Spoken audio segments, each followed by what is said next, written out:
Hello, everyone. Happy Saturday. Today is the feast of the birthday of our Blessed Virgin Mary, which is really exciting. I love Marian feast days. Um, and, it's funny because when I started thinking about this, I was like, so what? I was like, we don't know when the birthday of Mary was. Um, how do we celebrate this? What's the background behind this? And so I started digging, and it's actually really exciting because there's a lot of stuff about why we celebrate the birth of the Blessed Virgin Mary. And so I want to share that with you, and then just some of my thoughts. So first off, as far as we know, we can trace the celebration of the birthday of the Blessed Virgin Mary all the way back to the 6th century. Generally started being celebrated in the Eastern Church first, and then kind of made its way into the Western Church. When it's interesting because, and a lot of this, I just as a disclaimer, a lot of this I got from EWTN, which is a whole awesome article about the birth of the Blessed Virgin Mary. So if you want to read it, let me know. I could send you the link or whatever. But it's interesting because whereas the Feast of the Immaculate Conception became a universally celebrated feast day, that's not the case for the birthday of our Blessed Virgin Mary. Initially, it took a little bit longer. But it's interesting because it is 9 months after the Feast of the Immaculate Conception, for obvious reasons, right? So, and it's interesting because there's a couple of different things I want to read to you about this. So the first thing, St. Andrew of Crete, who I'm going to have to look him up, he said, that we celebrate the birth of the Virgin Mary because it's the day in which the Creator of the world constructed his temple. And that really hit me.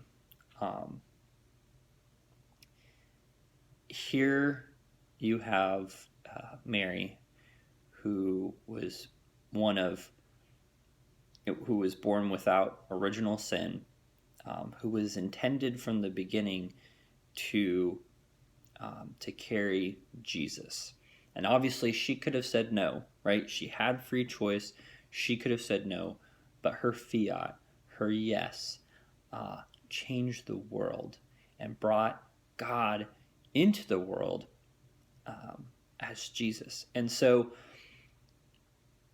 that particular line really struck me, the day in which the Creator of the world constructed his temple. And so here you imagine you have this precious little baby, and no one really knows, right? I mean, I don't think that her parents necessarily knew, probably didn't know that she was going to be the mother of God.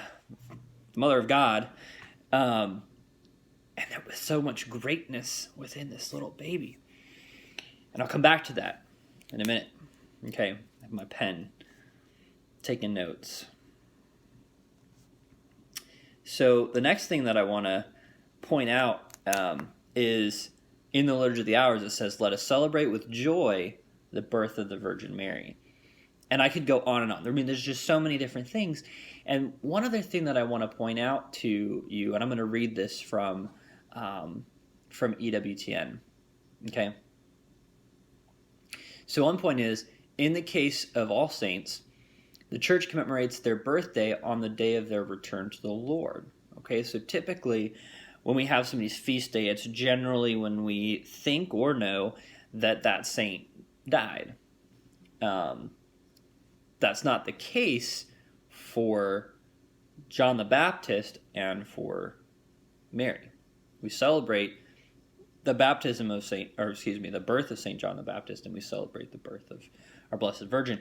And the point that they make in this article is that those two people, probably more than anybody else in salvation history, had a direct effect on Jesus, right? Because Mary, for obvious reasons, and Saint John the Baptist, because he heralded the coming of the King. He was the proclaimer that Jesus was coming. And then he baptized Jesus. I really like. I can't imagine. And this is kind of a different talk for a different time, but I can't imagine like being St. John the Baptist and like Jesus comes and baptize me, and you're like, you're God, and you want me to baptize you. It's pretty amazing. But anyways, back to Mother Mary.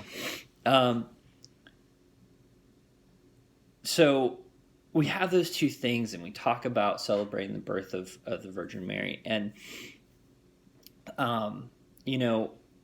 to me, it's so interesting because to me, we treat birthdays kind of interesting. Everybody gets excited about birthdays and stuff. And to me, I guess I'm just at a point now where I'm like, well, it's just 1 year closer to being old, right?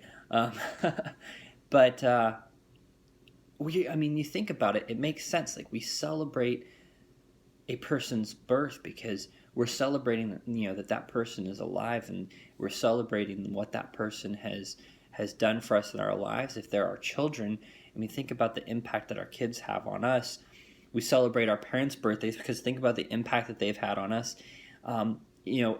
We celebrate people's birthdays. We're celebrating their lives. We're celebrating who they are. And so here we're celebrating the birth of the Blessed Virgin Mary, but we're celebrating really her life and who she was. She was the Mother of God.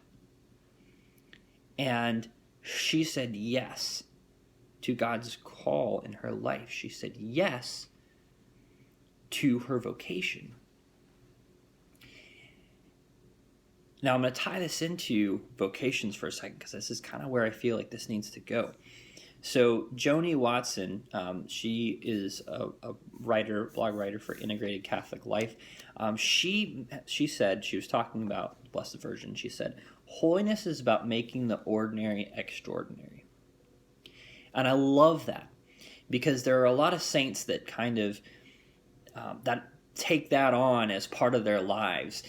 We just celebrated the feast of,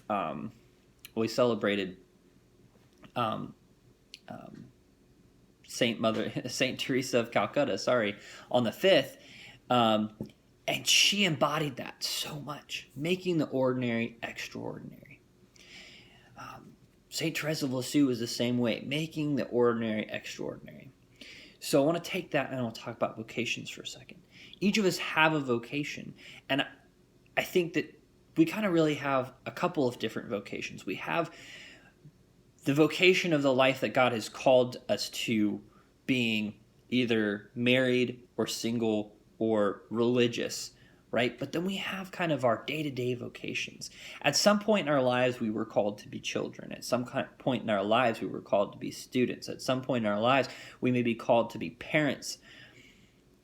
And so this, if we let it, this can kind of drive us towards our ultimate vocation, being one of the big three, being single life or religious life or married. But like all of those, the kind of the little vocations, if you will, kind of drive us towards that big vocation.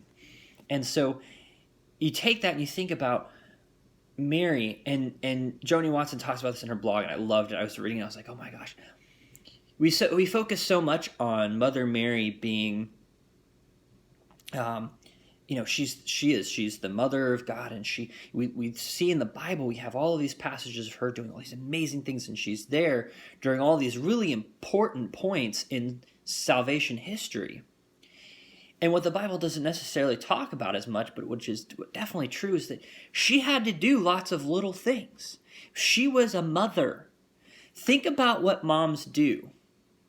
Moms give birth to children. Moms feed children, breastfeed children. Then moms have to take care of them, and they have to wake up in the middle of the night.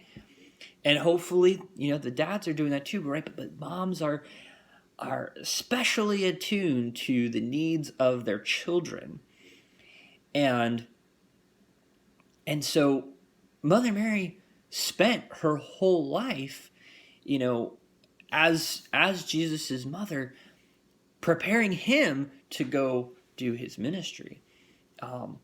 And I think she kind of knew that because, and you can go into the wedding feast at Cana and kind of read that, and I think she just kind of knew that, right? But go back to the day-to-day grind of being a parent, and Mother Mary had to do all those things. She had to clean the house. Well, she didn't have to. I mean, she could have let it be a mess, but she cleaned the house, and she endured what was probably extreme heat in that area of the world on a day-to-day basis. And I don't think she had coffee to fall back on, which I don't know how she made it through without that. But she did all these little things.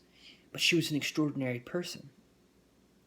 And so each of us is called to do that in our lives. Take each of the small, seemingly mindless things that we do every single day and make them extraordinary. Each of those little things that we do drives us towards our vocation, whatever it is.